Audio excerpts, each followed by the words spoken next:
Why Star Trek? TNG movies could never top First Contact. When it comes to Star Trek, the Next Generation movies, one film consistently stands out as the gold standard: Star Trek, First Contact, 1996. It was the second theatrical outing for the TNG crew and easily the most ambitious. Blending action, horror, emotional character arcs, and classic Star Trek themes, First Contact did what the rest of the TNG movies never quite managed to replicate. It was cinematic Star Trek at its boldest, most confident, and most resonant. But why, despite three other attempts, Generations, Insurrection, and Nemesis, could no other TNG movie top First Contact? The answer lies in a potent combination of storytelling balance, character focus, thematic clarity, and the unfortunate behind-the-scenes compromises that plagued the other entries. Let's explore why First Contact wasn't just a standout, it was the peak that TNG movies could never climb again. The Borg, a villain worthy of the big screen. The TNG crew had a number of memorable villains during the TV run, but few were as iconic or as terrifying as the Borg. Their introduction in Q, Who, and Full Assault in The Best of Both Worlds established them as an existential threat unlike anything in Starfleet's experience.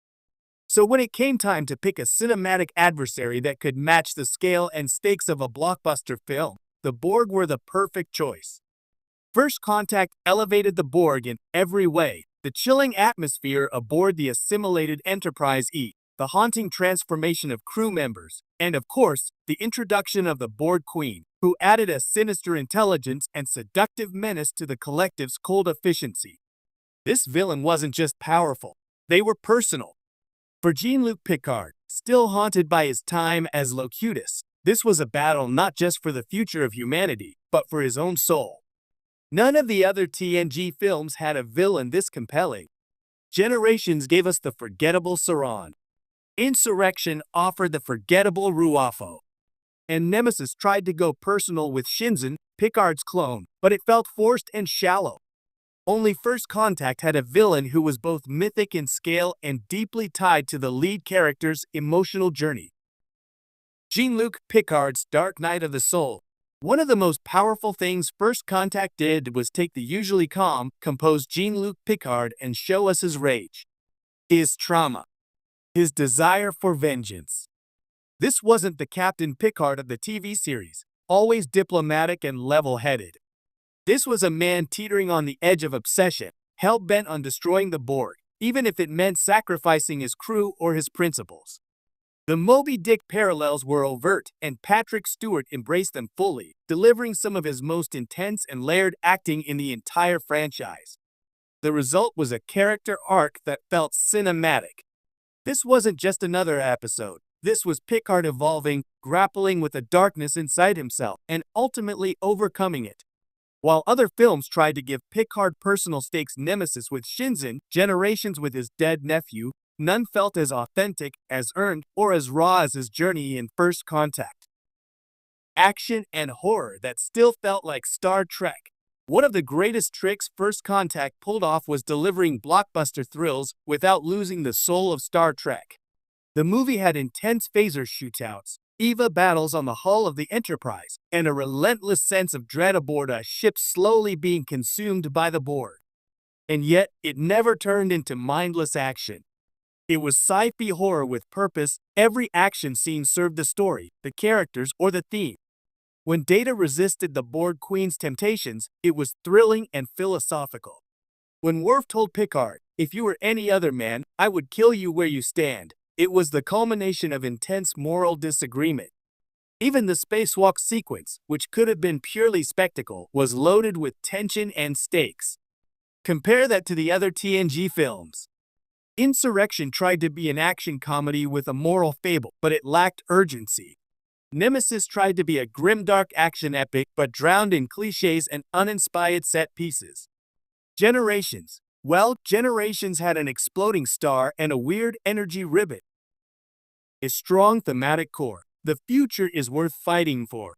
Every great Star Trek story has something to say. First Contact said a lot about trauma, vengeance, humanity, and hope. At its core, it was a film about how far we've come and how fragile that progress is.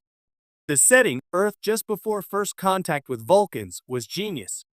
By traveling to the moment when humanity truly began its journey to the stars, the movie reminded us what Star Trek is all about, striving for a better future, no matter how broken the present is. Zefram Cochrane, the reluctant, flawed, great man of history, mirrored Picard's internal struggle. Both had to overcome fear and selfishness to create something greater than themselves. None of the other TNG films had this clarity of message. Insurrection tried to tackle the ethics of forced relocation, but in a way that felt like a stretched-out episode. Nemesis wanted to ask nature versus nurture questions, but didn't explore them meaningfully. Generations tried to be about mortality and legacy, but got lost in plot gimmicks and pacing problems. The perfect balance of the ensemble. The Next Generation was always an ensemble show, and First Contact respected that. While Picard and Data had the most screen time, the rest of the crew got their moments too. Worf had badass action scenes and philosophical debates. Troy got a standout moment with drunk Zefram Cochrane. Geordi was central to the Phoenix launch.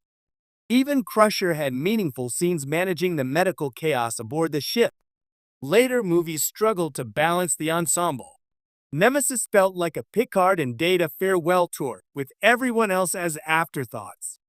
Insurrection made Riker and Troy's rekindled romance feel tacked on. Generations reduced the crew to glorified cameos while focusing more on Kirk than the TNG team. First Contact felt like a movie made for fans of TNG. It respected what made the series great while elevating it to blockbuster levels. Direction, design, and momentum. A huge part of First Contact's success came from behind the camera.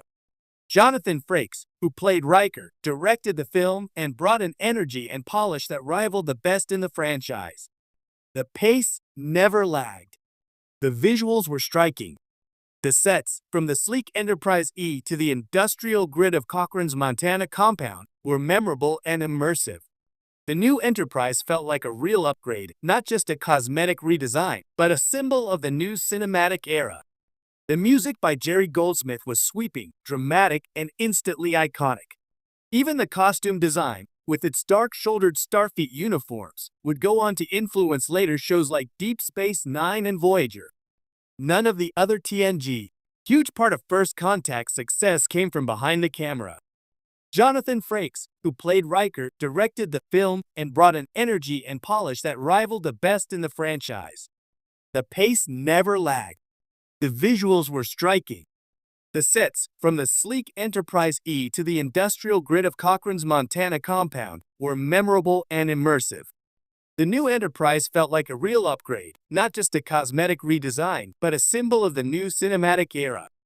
The music by Jerry Goldsmith was sweeping, dramatic, and instantly iconic. Even the costume design, with its dark-shouldered Starfleet uniforms, would go on to influence later shows like Deep Space Nine and Voyager. None of the other TNG. Symbol of the new cinematic era. The music by Jerry Goldsmith was sweeping, dramatic, and instantly iconic. Even the costume design, with its dark-shouldered Starfleet